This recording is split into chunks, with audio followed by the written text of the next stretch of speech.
presenters. So for this session, which is the cultural changes being addressed by cloud, please welcome your presenter, Elizabeth Boudreau.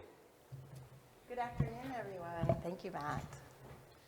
We're excited you stayed to the end of the day with us because we have some really wonderful information to share with everyone today and how the cloud is helping address cultural problems throughout the world. And with me today to tell some wonderful stories is Dr. Anandan and Marissa.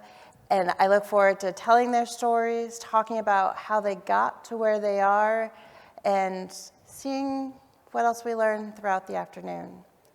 Dr. Anandan, please go ahead. Thanks.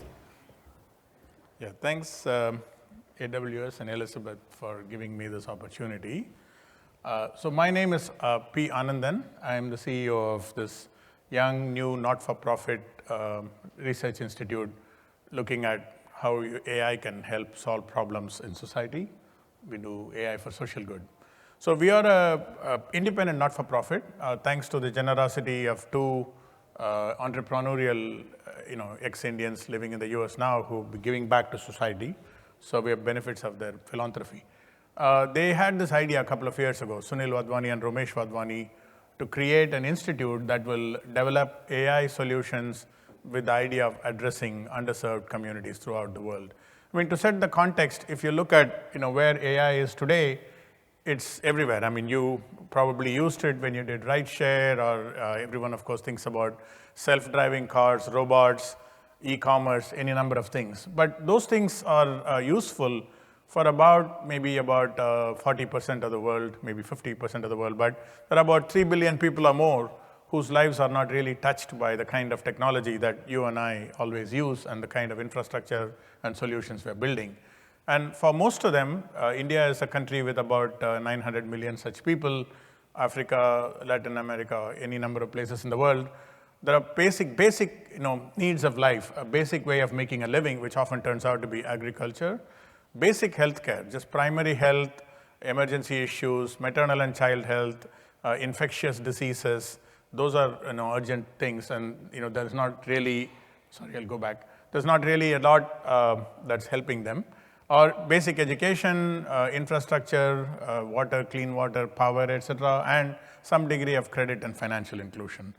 Our charter is to look at how AI can help address the problems for this community and how we can go implement them. To set the context, to illustrate it a little bit, let me talk about some projects we're working on. At the moment, we are a small organization, 1 year old. In February 18th last year, we were inaugurated by the Prime Minister of India. So we got very good start and visibility. And that also shows why this topic is very important. I think India as a country sees potentially taking a leadership role in developing and applying AI for social good. In fact, the Indian AI strategy document, which was published last year, specifically talks about this as a national sort of mission. And so when we started, we looked around and we identified a couple of problems in health and one in agriculture that we can actually address right away. And so that's where we are. So for example, in health, TB, there are about 10 plus million people, new TB cases every year worldwide, and about 1.7 million deaths. I don't know if this is known, but TB actually kills more people than HIV and malaria combined. So it's one of the predominant diseases. It's entirely curable, but it's not cured. And there is an aspiration in India to eradicate TB by 2025, very difficult. India alone accounts for about 4 million plus cases of TB. And there's a vagueness here. We know from public doctors to which patients go, about 1.5 million cases clearly known. And these are because whenever you go to a public doctor, it's a notifiable disease, so it's notified, so the government and other data keepers know. But there are expected at least the same number, if not more, people with TB who are not tracked, who are not known, and they may go to quacks, private doctors, or not get treatment. And of course, TB is highly contagious. So a couple of big challenges in TB that we discovered is actually caseload estimation, burden, where the cases are, and how to deploy resources. Now, we're talking about a situation where there are not a lot of healthcare resources. We're talking about 900 million people. There are not enough doctors to take care of them. So it tends to be frontline health workers of one sort or the other, or case workers. And there are not enough case workers to go around identifying 4 million people. And so how do we prioritize where they should go? So we are looking at this as a problem that we can use data science and AI to kind of prioritize the work of caseload workers. The other side of TB that's important is treatment. Although TB is a curable disease, when we take TB drugs, it's very difficult. It's a very poisonous, toxic drug and hurts you in other ways. So typically the period of cure is about 6 months. People don't take it after about 6 weeks because they start feeling better. And this leads to bacteria that become resistant to drugs. And today, multi-drug resistance, MDR TB, and extremely drug-resistant TB, XDR TB, are quite common, and they're becoming more. Can we actually, there are systems to monitor when people are not failing to take, but can we actually anticipate, predict ahead where you're likely to find such people so as to start intervention before it's too late? So these are two problems. I must say here, we are also the AI partner for the Central TB Division of India, which is the nodal agency that takes care of TB cure for India. At the moment, we are still waiting to get data.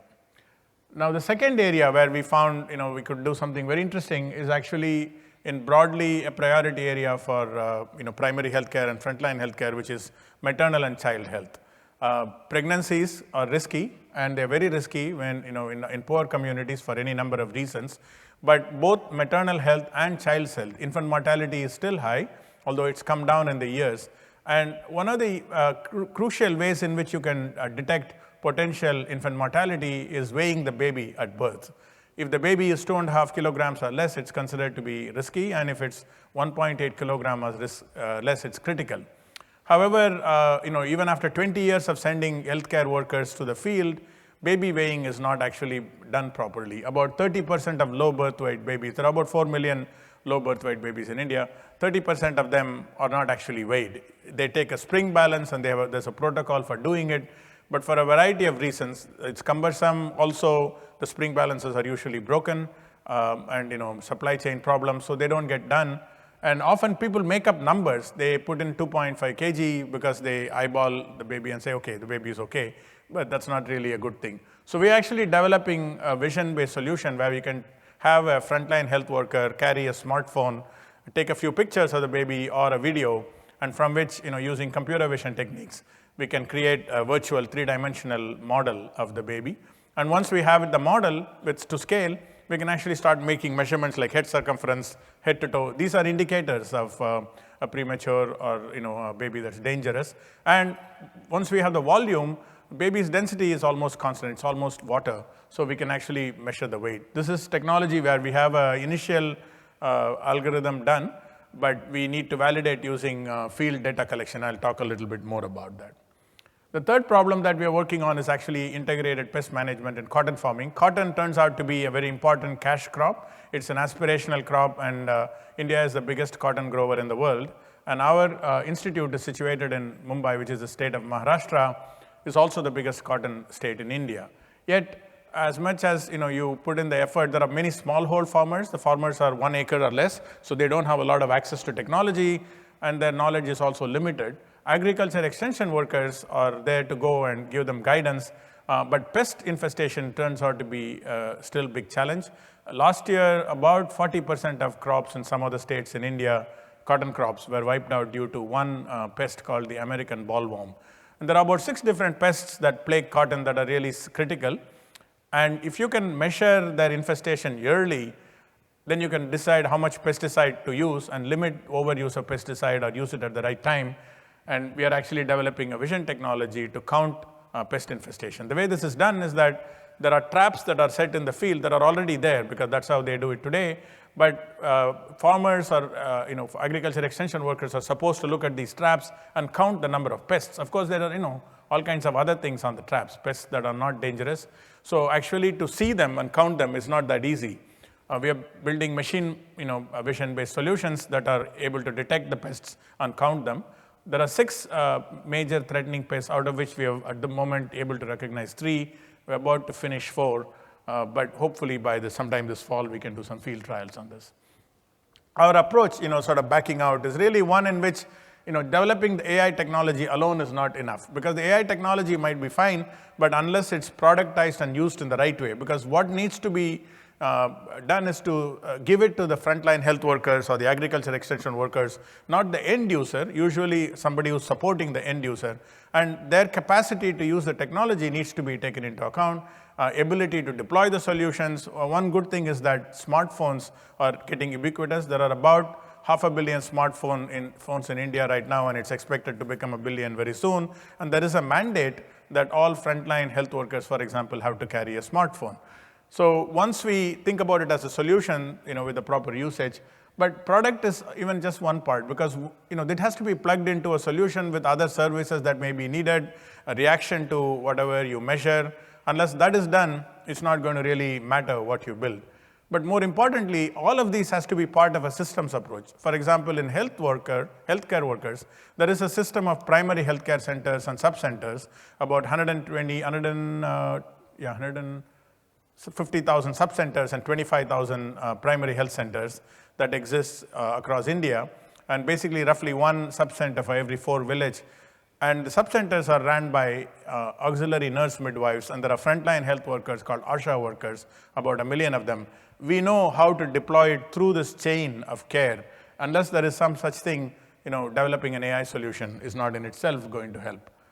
But how do we decide? Well, we decide by first asking, is this a problem that's worth solving? How do we know that? We know that because we have partners in the social sector and governments who can teach us about it. Does it have an AI solution? Of course, we as tech people can figure it out.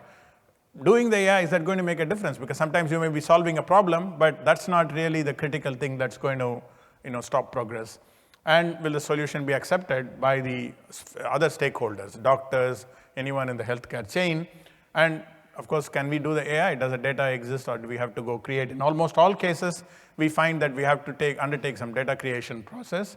And other partners who can co-create and help us deploy and pilot and scale.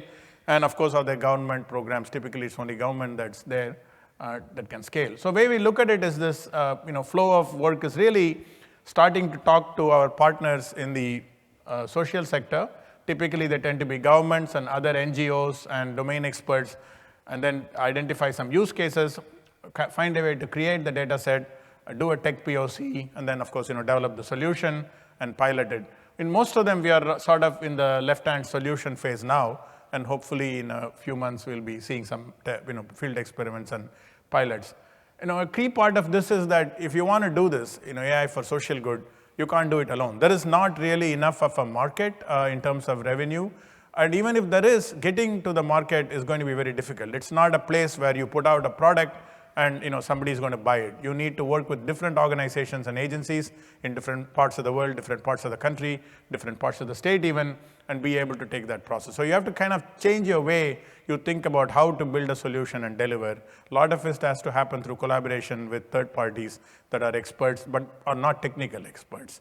So that's what we are about. And we are also looking at turning this into a kind of an AI hub, so that not only we do the problem, but also other organizations which are interested working in these problems can leverage what we learn. One part of it is really creating a data platform and a data ecosystem, amongst other things. So thank you. I'll stop there. Thank you, Dr. Andan. Yeah. Marissa, we look forward to your story. Yes. Thank you. Hi, everybody. I'm from the One Life Project, and the One Life Project is creating technology to fight the opioid crisis, and I'm going to talk about that technology today. But I'd like to first take you back to October 2016. I was just finishing up my Saturday errands and relaxing a bit before getting ready for a dinner party when my phone rang. It was my son, who as soon as he said, "Mom," I knew something was wrong. He told me that one of the boys from the community that often frequented my home had died. Once I heard the news, I collapsed on the floor. The boy who died was like a third son to me. He was kind, smart, funny, And one of those rare visitors to my home who would walk in, seek me out, and say, "Hey, Mama B." And then he would ask me where the banana muffins were. He was special. He was a light in this world. And that light is gone. Every 11 minutes, someone in the US dies of an opioid overdose. So while I'm talking here, someone will die. One of our children will die. Someone's mother, father, sister, brother, aunt, uncle, husband, wife. Someone's child. You don't know me, but we might have something in common. You might know someone who's been impacted by this tragic crisis. When we say opioid crisis, remember the faces beside these words. And right now, I am going to show you some faces from the Shatterproof Memorial website.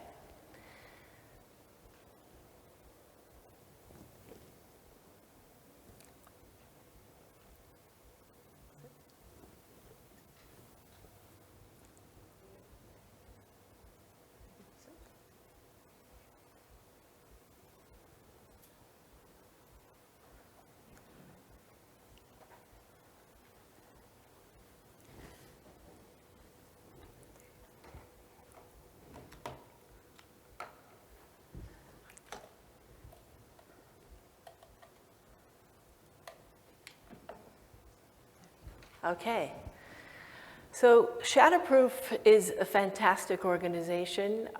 We know what they're doing and we absolutely love their mission. They were at the Opioid Crisis Council yesterday to talk about their efforts in battling this opioid crisis.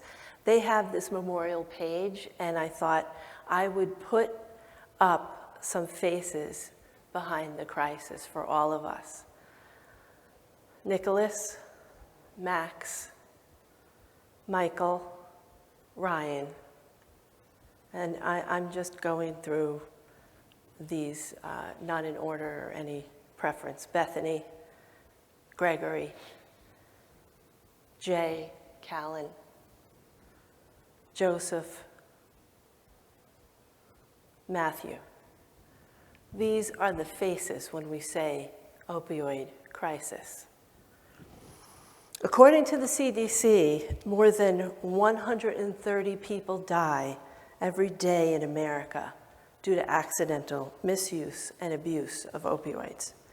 Putting it into perspective, according to the Police Executive Research Forum, in 2016, more Americans died of opioid overdose than lives lost in the Vietnam War.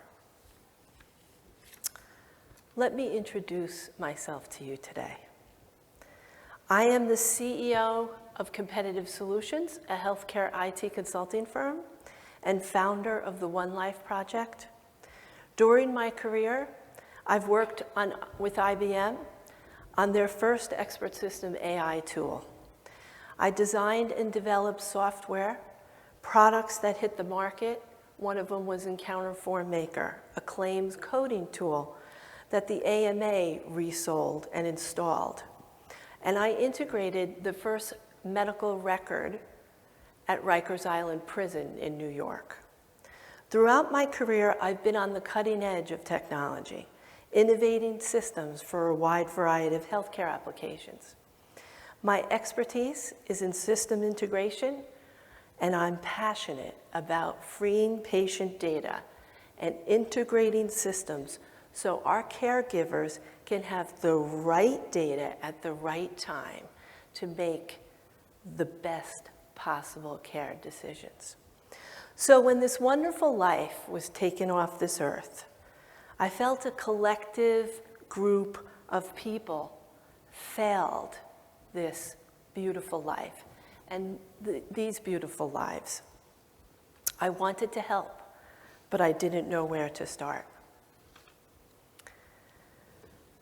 In 2017, while consulting for the New York State Delivery System Reform Incentive Payment Project, or DSRIP in New York, as the interim director of IT, I started talking. I started talking about the fact that I wanted to make a difference in this world, and I wanted to look at the opioid crisis a little bit closer in memory of this young gentleman. I was told about the data-informed opioid collaborative meeting in the Hudson Valley, New York, not far from where I lived. I jumped at the opportunity to speak with community grassroots experts to learn about the issue. I volunteered my time. I cleared my schedule every single Friday to attend many different meetings, to listen, and to go to the DRC and other community meetings. I listened, and I listened, and I listened. I listened to health commissioners, prevention and treatment experts, county epidemiologists, community-based organizations talk about their issues in getting information and data. They needed data. It struck me that I was the only one, the technical expert, solution architect at these meetings. But the first thing I did after listening to them was I brought in Tableau, a data visualization tool that most of you probably know. The team quickly learned how fast it was to glean actionable information from the visualizations. Information such as peak months, hours of overdoses by county, age trends by city, gender variances by county, city. I was all excited because they never saw the data like this. They had been looking at just very linear Excel spreadsheets. After forming relationships at these meetings and learning what the needs were, the New York National Guard's Counter-Drug Task Force approached me and asked me if my company, a team of engineers, would help them rewrite an existing prototype that they had running in a small community hospital. They explained that their system already impacted the community and helped inform prevention and treatment programs, as well as facilitating rapid coordination responses on the ground. When Sergeant Julio Fernandez asked me for my help at the end of one of the DIORC meetings, I said, "I've been looking for you." With mostly private funding and a small grant from Catholic Charities of Orange, Sullivan, and Ulster, the One Life Project's engineers redeveloped the entire system that the National Guard had running, porting it to Amazon AWS and building it with advanced tools for performance, scalability, and security. With AWS, we were able to bring up a platform, a development platform, and a deployment platform on a shoestring budget. We used our engineers inside my company, but we also wanted to get children involved. And so we sent out resumes to 2 different universities in New York, NYU, School of Engineering, and University of Rochester.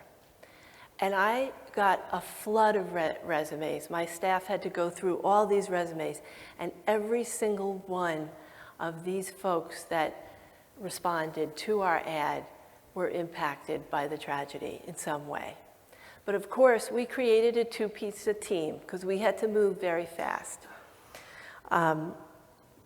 And we developed the system called the Hudson Valley Interlink Analytics System. I know, that's a mouthful. Named for the area in New York that it was developed in. It's designed to triangulate data from multiple sources and runs in hospital emergency room. We built our new tool to collect data previously collected by the National Guard, but we added a couple of things. We added the collection of social determinants of health, veteran status, and 28 other data points. But I wasn't finished there. I wanted to add something more. The One Life Project is building a Community Patient Connect module. The first module in our Community Patient Connect suite is called Predicts. This is the add-on, bolt-on API open source module that we are releasing. Predicts detects clusters of overdoses in real time, allowing local responders and community service teams to deploy rapid response teams to the detected cluster sites and stop mass deaths. Did anyone hear of the cluster of overdoses just recently last week in Hartford, Connecticut?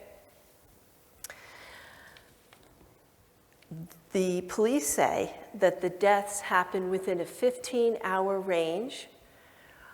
The ages were from 50 to 61 on the north end of the city. 6 deaths occur. If Predicts was running in the local hospital and all the patients went into that hospital, Predicts would have been listening and it would have said, wait, we're on 1 now, overdose 2 from the same area, 3, now I'm going to react and text the local responders. Predicts is a bolt-on API with customizable settings. Users specify the detection parameters, such as the number of ODs within a given time frame. So in other words, you put in, I would like to know 3 overdoses within 3 hours, 2 overdoses within 5 hours. The users set their preferences. Once set, Predicts will send an SMS text once the criterion is satisfied. This is an example of pushing out actionable information to our communities. The text can broadcast to an unlimited number of users and contains information on location, the issue, and volume of casualties. The One Life Project is making Predicts available as a bolt-on module. We'll be talking to AWS to put it in the marketplace. It can be tailored for different use cases and can be customized to integrate variable data points. Plans are to add AI machine learning capabilities for more extensive incident tracking. And I'd love to talk to you about that a little bit more. If you're interested in what we're doing in the machine learning field with Predicts, please come see me after. Predicts is one example of our development connecting communities. It's running as we speak, protecting 3 communities in New York. At the One Life Project, we believe that a connected care community is the most powerful force against the deadly effects of addiction. A connected community can prevent patients from falling through what I call cracks in care. Those are time lapses of care occurring due to inefficient communication between community care givers. Keeping a substance use patient engaged in care is critical to their recovery. So we set out to build a communication platform and designed it using open APIs for easy integration. The United States Secretary of Health and Human Services, Alex Azar, recently said the opioid crisis requires coordination at all levels. 2 other community apps are being rolled out in the coming months by the One Life Project. We're excited to continue our quest to connect our communities, and we really hope that you folks in the room today, if you have any need in your community, that you come see me. I'll end with a quote from Jeff Bezos. It's not hard to make things different. It's hard to make things better. Let's put our collective minds together and make things better for our children. The One Life Project wants to hear from you. We're incubating tools and technology, and I want to announce today, we are forming a Tech SEAL group. These are technicians that we have found in colleges and even in high schools that we want to recruit into the One Life Project to keep the momentum going and keep the development of these tools rapid and available to our communities. Thank you.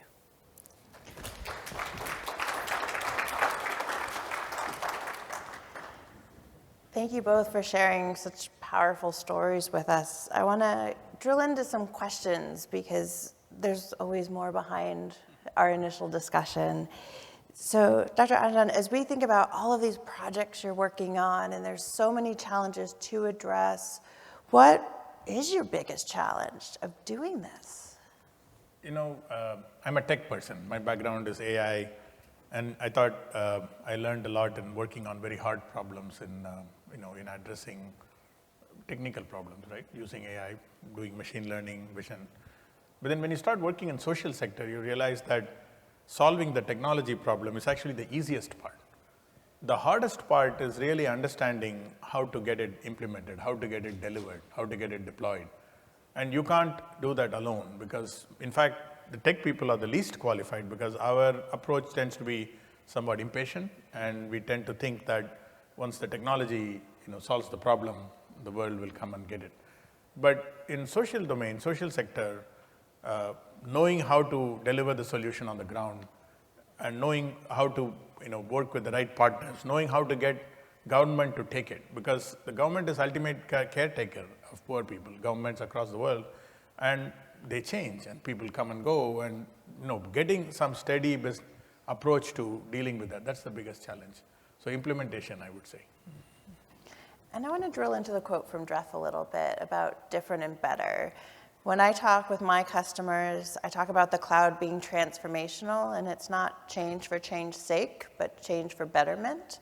And the way I equate it is a butterfly is not a better caterpillar, it's a new organism. So how do we think about the different and better? So, can you guys hear me? I don't know. Okay. We have to really look at the problem. We have to really listen to our stakeholders and listen and listen. And I said that in my talk. The way you make things better is you don't necessarily automate the old. You have to honestly analyze the problem again with a new, fresh set of eyes. And I think if you keep an open mind, you don't go in there with a predetermined set of ideas, that you really listen to the stakeholders and what their problems are, you could come up with something. Don't automate necessarily the old ways. So you're both doing great things, but I want to hear about what's your future vision? Where are we going? I mean, we are just beginning. See, the magnitude and the number of problems that have to be addressed, the list that I put up, the domains, are endless and something that we don't even remotely believe that we as a single organization can solve. And we got to deliver this at scale. Clearly, we are not going to do that by ourselves, right? So our aspiration really is not to do it all the way ourselves, but to use our experience and learnings on how to do it to kind of catalyze an ecosystem of partners, both on the innovation side, bring more people who want to address that problem, and also bring social sector organizations to play to kind of help them through AI, because today there's a lot of myth and magic about AI. Half the people think that it's something that can solve any problem, and half the people think that it's going to take away everybody's jobs. And in social sector, nobody really understands it. Yeah. Being able to create that framework for collaboration. What's your vision of the future? Well, with regards to what we did at the One Life Project, our future is building a team that can respond rapidly to this crisis. Everything is the team. Everything was the team for us. We came up fast because we had some of the best and brightest of the team. So to me, people are in the future, and the investment in people is the future. Now, as far as tech is concerned, we're really excited about the machine learning tool that we're designing right now.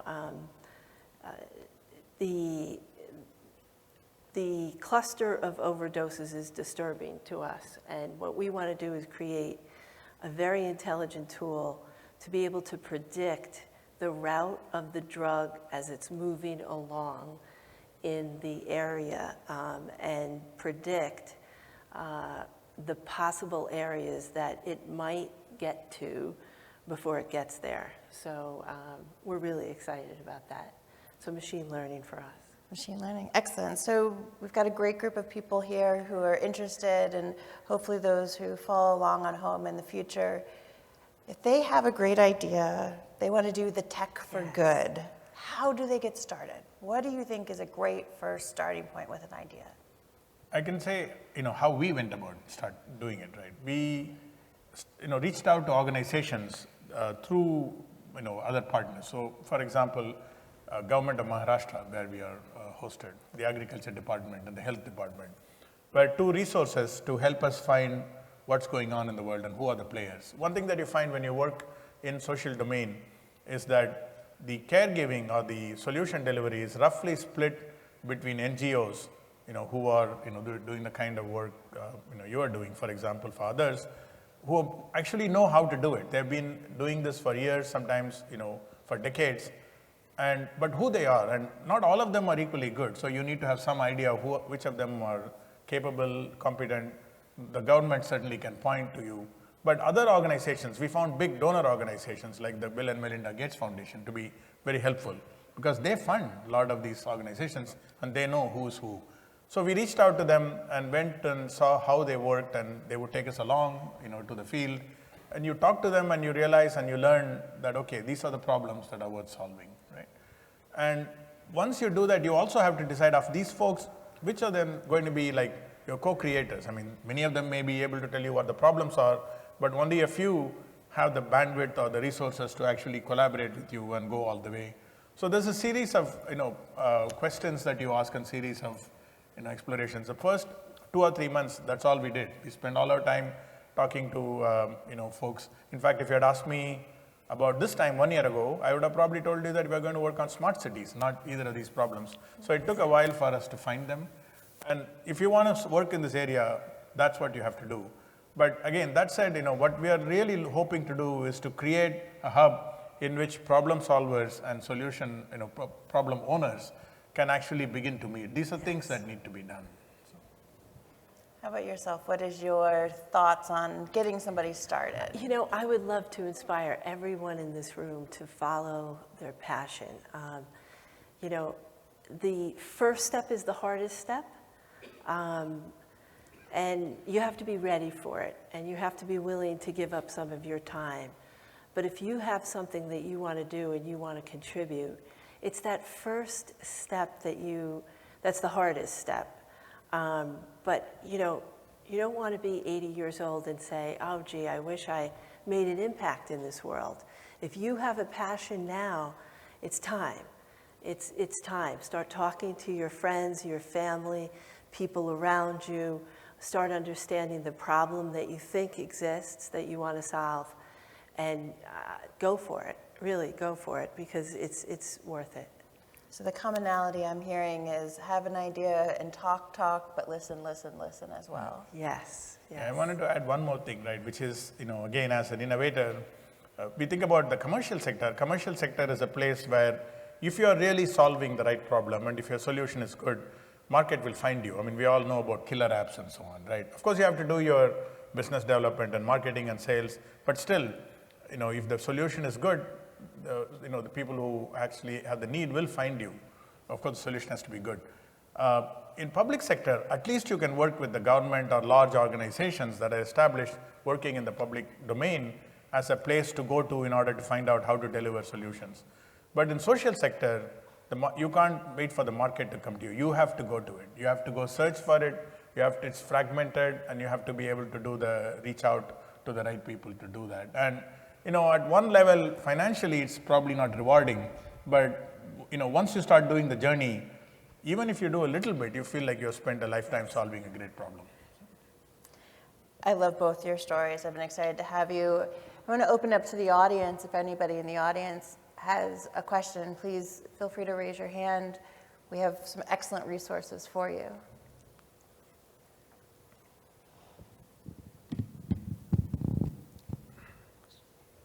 So, hey, thank you guys for sharing your story. Quick question about implementation of the solution. This question is for Marissa.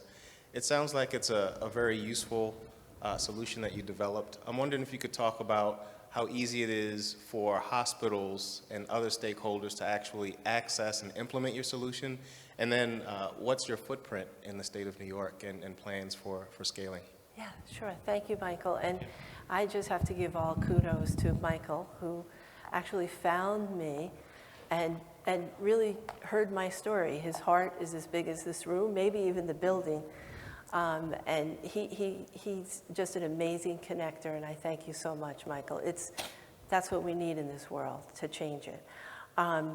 We are in, right now, 3 hospitals. We're running live. We went live in April, and we're running on the web, so it's, you know, the hospitals have no implementation struggles. We're very easy to quickly pick up. The Predicts module is running in the background, and all the users have to do is set the parameters for how they want to get their SMS texts, the criterion. So it's incredibly easy to implement. They just go to a website once we give them access, and they start entering information. When a patient comes into the ER, they will enter information about that specific case, how much naloxone was given to them, if they said they were hungry, do they have transportation, do they have housing, are they a vet, et cetera, et cetera. We gather all that data. But that incident is being tracked with Predicts in the back end, and then Predicts will fire off as a very easy to implement. It's no lift whatsoever for a hospital.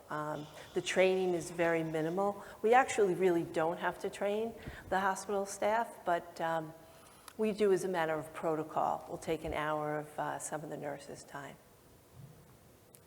Thank you. First, I want to say the feeling is mutual. I think your story is very inspirational, and I thank you for sharing it, considering how personal it is.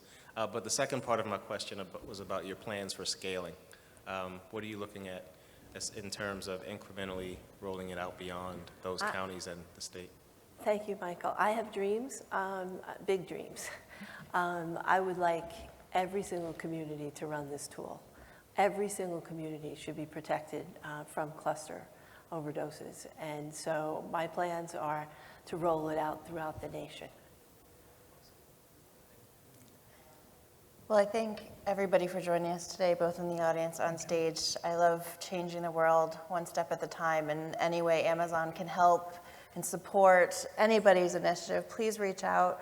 We love to network, we love to support our nonprofits, and as somebody who comes from healthcare, I love seeing us do more and more to save everybody from the littlest baby all the way up through adulthood.